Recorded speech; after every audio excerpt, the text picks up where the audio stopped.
लगता है कि राहुल गांधी ना सच में सिर्फ धोखा खाने के लिए धरती पर आए हैं। याद कीजिए कि कैसे पूरी की पूरी कांग्रेस और राहुल गांधी ने पिछले 2 हफ्तों से कितनी मेहनत करके किसी भी तरीके से वोट चोरी का मुद्दा बनाने की कोशिश की थी। प्रेस कॉन्फ्रेंस, मोटे मोटे डॉक्यूमेंट्स, इन्फ्लुएंसर्स, हर लेवल पर ऐसा माहौल बनाया गया था जैसे भारत के अंदर बड़े लेवल पर वोट चोरी हो रही है। JGAIDI IFSD FHUG KDS FFYU। You know the saddest thing in a democracy is the silencing of your voice। मतलब आपको इसी पे नाज है ना कि हम तो वोट करके अपना नेता चुनते हैं, कोई डिक्टेटरशिप नहीं है, पर यही आपका वोट, आपकी आवाज चोरी हो रहा है, वो भी दिन दहाड़े। याद करिए कि ना जाने कितने इन्फ्लुएंसर्स के द्वारा वोट चोरी के मुद्दे पर माहौल बनाया गया था कि कैसे इंडिया का लोकतंत्र खतरे में पड़ चुका है। बीजेपी और चुनाव आयोग मिलकर सिस्टम को मैनिपुलेट कर रहे हैं और सोचिए कि इस काम में कितना पैसा लगाया होगा कांग्रेस ने। लेकिन भाई साहब, आज हालात ये हैं कि ये सभी लोग जो है ना एक एक करके राहुल गांधी का साथ छोड़कर आज जा रहे हैं। फॉर एग्जाम्पल, जिस CSDS रिसर्च का दावा करते हुए राहुल गांधी ने यह दावा किया था ना कि महाराष्ट्र में लाखों वोट रिग किए गए हैं, मैन्युपुलेट किए गए हैं, चुनाव में धांधली की गई है, वोट चोरी किए गए हैं, वही CSDS आज सबके सामने एक्सेप्ट कर रहा है कि उन्होंने जो डेटा दिया था ना वो गलत था, फर्जी था। मतलब राहुल गांधी ने जिस बिल्डिंग पर अपना पूरा आरोप खड़ा किया था ना, उसकी नींव ही रेत की निकली है। अब इसमें ना मजेदार बात ये देखिए कि जिस CSDS और संजय कुमार को कुछ दिन पहले तक कांग्रेस की IT सेल हीरो बना रही थी, आज उसी संजय कुमार पर मेल्टडाउन हो रहा है। कहां से आते हैं? इसके अलावा काव्या कर्नाटक, जिन्होंने वोट चोरी पर प्रोपेगेंडा रील डाली थी जिसमें उन्होंने कहा था कि इंडिया में डेमोक्रेसी ऐसी है कि एक आदमी 4-4 वोट डाल रहा है, वो अपना वीडियो डिलीट करके आज माफी मांग रही हैं। I am really sorry for saying this. India तो वर्ल्ड्स लार्जेस्ट डेमोक्रेसी है, जहाँ एक ही वोटर ने 4 अलग बूथ्स पर वोट दिए। जिस इंसान की फोटो हमने यूज की, he did not vote in 4 different places. He was registered in 4 different places. इसलिए I deleted this video. पता है क्यों? क्योंकि इस रील के अंदर इस लड़की ने जो एग्जाम्पल दिए थे ना, उन्होंने खुद कहा है कि ये सारी बातें झूठी हैं और अब वो लोग जो है ना वो काव्या कर्नाटक के ऊपर लीगल एक्शन लेंगे। उसको एक्सपोज करते हुए मैंने वीडियो बनाई और मैं गुरकीरत भाई को ही इंटरव्यू में ले आया, जहां उन्होंने सारी रियलिटी जनता को बताई। And I am happy to announce कि काव्या को इस बात का एहसास हुआ कि ये वोट चोरी का प्रोपेगेंडा इतना ब्लैक एंड व्हाइट नहीं है और उन्होंने अपने चैनल से ये वीडियो डिलीट कर दी। मुझे बहुत अच्छे से पता है कि ये बहुत बड़ी साजिश है और सोशल मीडिया के ऊपर डीप स्टेट से बहुत पैसा बहाया गया है भारत की ये सरकार को हटाने के लिए। बस फिर क्या, अब एक एक करके सब राहुल गांधी का साथ छोड़कर ऐसे जा रहे हैं जैसे चूहे जो हैं वो डूबते हुए जहाज से भागते हैं। राहुल गांधी और कांग्रेस के कार्यकर्ता ना बहुत से लोगों को बरगलाकर ये कहलवा रहे थे कि उनका नाम वोटर लिस्ट से हटा दिया गया है। हमारा नाम है रंजू देवी, नौहट्टा प्रखंड से आया हूँ, चफला गांव से। पति के नाम है सुधीर राम। हमारे वोटर लिस्ट में हमारे घर के परिवार के 6 के नाम कट गया है। वही लोग अब सामने आकर कह रहे हैं कि उनका नाम तो लिस्ट में है, उन्हें राहुल गांधी की टीम ने ही गुमराह किया है। वो दोनों निकाल के लिस्ट लाए, उसमें हमको बोले आपको 6 आदमी के नाम नहीं है, चलिए वहाँ पर आ रहे हैं राहुल गांधी, तेजस्वी यादव, उनसे मिल लीजिए और अपना नाम जुड़वा लीजिए।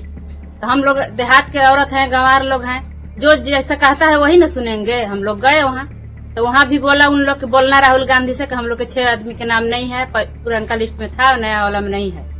तो वही बात हम वहाँ जाकर बोले हैं। अभी आपको BLO के द्वारा दिखाया गया लिस्ट नया वाला जो 1 अगस्त 2025 को प्रकाशन हुआ है, उसमें अपना नाम अपना पाया? हाँ, और अपने परिवार के सदस्यों का नाम पाया आपने? सबको नाम पाया। इतना ही नहीं, जिस महिला का नाम प्रियंका गांधी अपनी टी-शर्ट पर छपवाकर वोट चोरी का पूरा मुद्दा बनाने की कोशिश कर रही थी ना, वही महिला बाद में सामने आती है और बताती है कि भाई उसका वोटर ID कार्ड भी ना असली है। मगर मेरा ओरिजिनल जो है सो 1990 का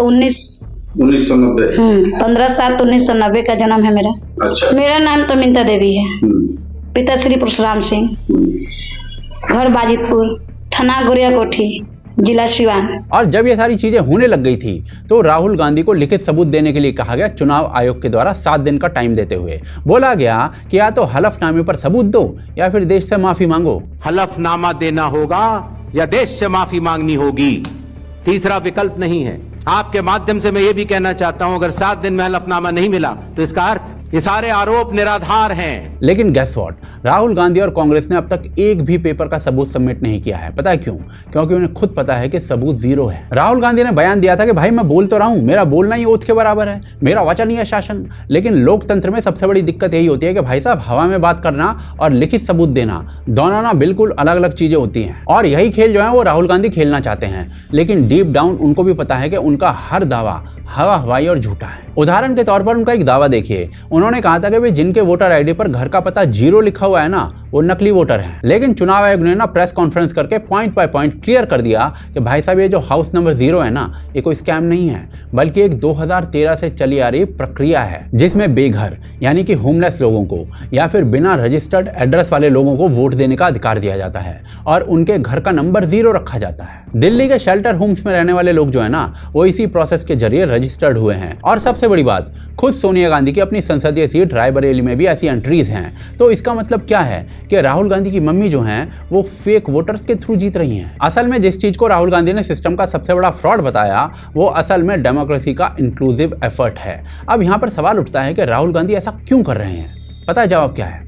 डेस्परेशन। 2014 के बाद से कांग्रेस हर चुनाव के अंदर जमीन को खोती आ रही है। 2024 के आम चुनाव में भी उन्होंने जितनी सीटों की उम्मीद की थी ना, उसका आधा भी नहीं मिला। कांग्रेस ने पिछले 15 सालों में मोदी को हराने की हर संभव कोशिश की है। चौकीदार चोर है से लेकर ईवीएम हैक्ड है, ये हर तरीके का नैरेटिव बनाया गया है ताकि किसी भी तरीके से बीजेपी को हराया जा सके, लेकिन सब फेल हो गया है। और इन सब चीजों से ना डेस्परेशन पैदा होती है। ये डेस्परेशन उनकी हर चाल में साफ दिख रही है। बिहार में जब चुनाव आयोग ने स्पेशल इंटेंसिव रिवीजन शुरू किया था, जिसमें 65 लाख नाम तक डिलीट किए गए हैं, 18 लाख मृतक हैं, जिसमें 26 लाख शिफ्टेड हैं और 7 लाख डुप्लीकेट हैं। ये जब हो रहा था ना, तब राहुल गांधी ने उस प्रोसेस को भी अपोज कर दिया था। मतलब भाई साहब, एक तरफ तो आप चिल्ला रहे हो कि डुप्लीकेट वोटर हैं और दूसरी तरफ जब उनको हटाया जा रहा है बिहार SIR के थ्रू, तो उसी प्रोसेस को रोकने के लिए सुप्रीम कोर्ट भाग जाते हो आप। और ये हिपोक्रेसी जो है ना, उनके डेस्परेशन को और साफ कर देती है। एंड एक्चुअली में उन्हें डेस्परेट होने की जरूरत नहीं है। देश के अंदर मुद्दों की कमी नहीं है ऑपोजिशन के पास, पर दिक्कत यह है कि वो मुद्दे राहुल गांधी उठा नहीं सकते हैं, क्योंकि वो मुद्दे जो है ना, उनके परिवार ने ही सालों तक राज करके पैदा किए थे। आज राहुल गांधी का वोट चोरी का जो पूरा नैरेटिव है वो ढह चुका है। सच्चाई ये है कि ये पूरा ड्रामा उनके लिए एक सर्वाइवल नैरेटिव था, एक कवर अप था कि किसी तरीके से जो टेक्टोनिक शिफ्ट आया है उनकी जमीन में, वो जमीन जो खिसकी है ना, उसे किसी तरीके से वापस ले लिया जाए। पर भाई साहब के अंदर इतना गजब का टैलेंट है कि उनका खुद का डेस्परेशन और उनके खुद के लोग उनका नैरेटिव खराब कर देते हैं और इन्हें पता भी नहीं चलता। वोट चोरी इसका लेटेस्ट एग्जाम्पल है जो पूरे देश के सामने एक जोक बन चुका है।